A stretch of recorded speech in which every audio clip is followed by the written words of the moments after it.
I wasn't supposed to feel anything. Not for him. Not here.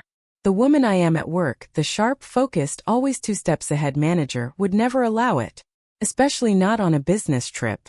Especially not when the man in question is a colleague I barely know, even if he does have that quiet, slow-burning confidence that makes the air feel thicker when he walks into a room. But the moment the front desk manager said, "I'm so sorry, there's been a mix-up. Only 1 room available. 1 bed," I felt it. That jolt. Not panic. Not annoyance. Heat.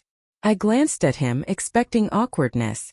But he just smiled that crooked smile and said, "We're adults. We'll survive." It should have ended there. A shrug, a laugh, some pillows between us, and we move on. But instead, that single moment cracks something open. We took the elevator in silence. Too quiet. Like every floor we passed dropped another layer of pretense. By the time we reached the room, I could barely meet his eyes. I told myself I was just tired, just distracted from the long day. That the knot in my stomach wasn't about the way his eyes lingered just a second too long when I took off my blazer. That I wasn't hyper-aware of how the room smelled like warm linen and something faintly floral, like a trap disguised as comfort. I said I'd take a shower. I needed to clear my head. But really I just needed to breathe. The shower was too hot, too long. I let the water beat against my back like it could scrub away the awareness blooming under my skin. My thoughts should have been on the meeting tomorrow, the client pitch, the follow-up emails I still hadn't sent. But they weren't. They were on the sound of his laugh in the elevator. The way he loosened his tie the moment we stepped inside the room, like he couldn't wait to exhale. The glimpse of his collarbone when he unbuttoned his shirt.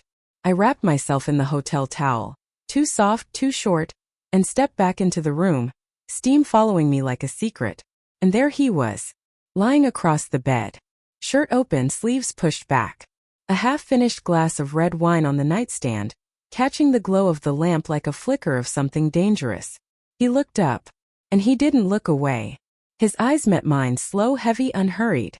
The kind of look that doesn't ask permission. The kind that tells you exactly what he's imagined. And how often. My breath caught.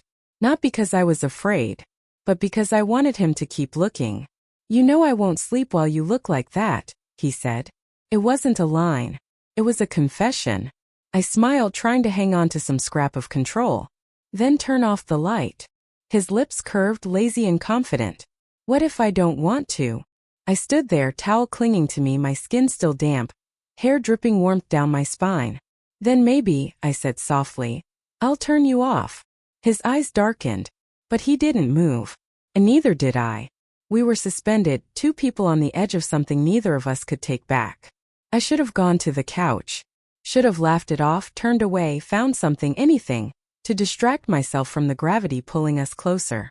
But instead I walked toward the bed. Each step felt like stepping out of the version of myself that made good decisions. The responsible one. The one who'd never ever blur a line like this. I didn't break eye contact. Neither did he. When I reached the edge of the bed, he sat up slowly, as if the moment required reverence. His shirt hung open, skin catching the dim light in ways that made my stomach tighten. He reached for his wine and took a slow sip, eyes never leaving mine. I could see it, what he was holding back. The tension in his jaw. The stillness in his hands. Like he was giving me a chance to stop this. But I didn't want to stop. Not when I could feel the heat of his presence like a pulse under my skin. He set the glass down, and in one unhurried movement reached for my hand. His fingers brushed mine, barely there, but it was enough to make my breath catch. That single touch, so soft, so careful, set something loose inside me. I let the towel slip just enough to feel cool air graze my collarbone. His eyes followed. He didn't speak. Didn't need to. He moved closer, the mattress shifting beneath us, until his chest was nearly against my knees. His hands found my waist. Not possessive, not demanding, just resting there like he was still waiting for some final permission. My fingers moved to his face, tracing the line of his jaw, the soft curve of his mouth. He was trembling. So was I. Then his lips brushed the inside of my wrist.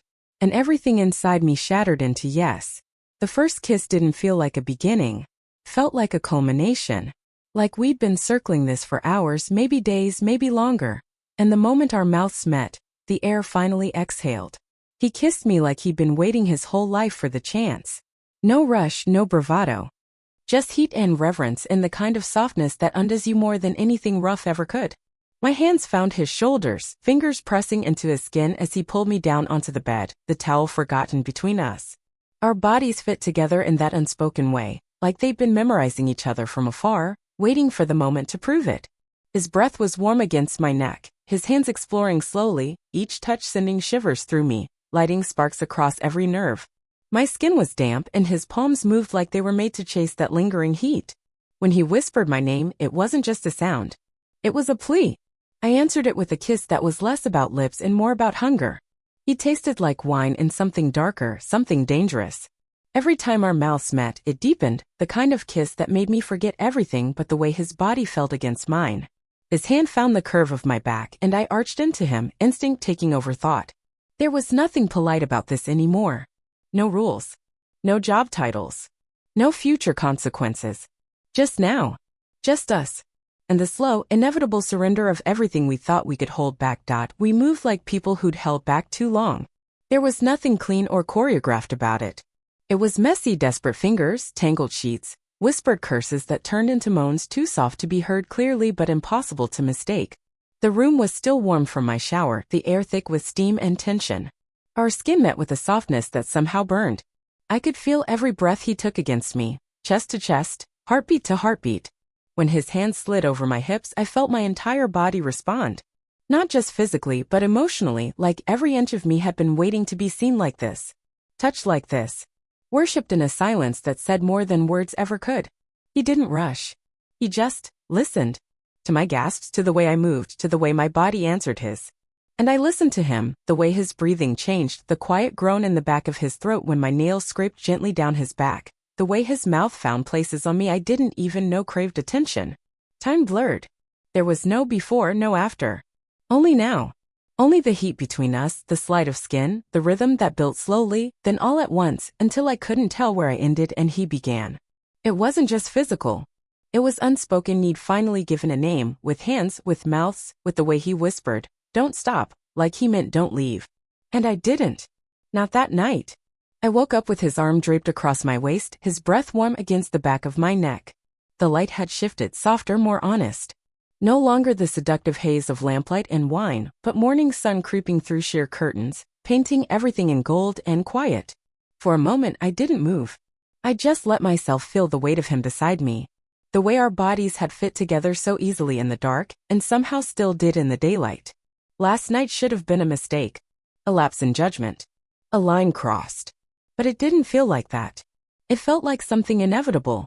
Something right. His fingers stirred against my skin, and I felt him press a lazy, half-asleep kiss between my shoulder blades, absent-minded, intimate, like he didn't even realize he was doing it. Like he'd done it 100 times before. And suddenly I wasn't afraid of what would happen next. I turned to face him, our eyes meeting in the quiet. And he smiled. Not the charming, cocky grin I'd seen at work. Something softer. Something real. I smiled back because in that moment I knew something had changed. Not just between us, but in me.